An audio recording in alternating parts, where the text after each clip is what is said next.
Chers collègues, donc nous vous proposons par ce vœu d'adresser une lettre ouverte au président de la République afin que l'État soutienne les collectivités territoriales face à l'explosion du coût de l'énergie qui les menace. Pour faire face à cette explosion des coûts sur notre territoire,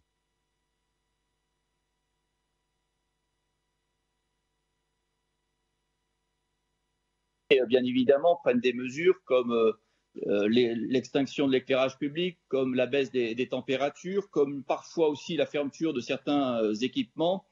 Mais force est de constater que cela n'est pas satisfaisant. Ça n'est pas satisfaisant parce que, quelque part, ça dégrade le service public parfois que l'on doit à nos concitoyens. Et surtout, ce sera insuffisant. Ce sera insuffisant au point que certaines communes aujourd'hui sont obligées d'envisager une hausse de la fiscalité qui pourrait encore étrangler donc nos concitoyens face à l'inflation qu'ils subissent d'ores et déjà. Et puis ça porte aussi un autre risque, c'est la diminution, voire la disparition des capacités d'autofinancement d'un certain nombre de collectivités qui vont plus pouvoir investir.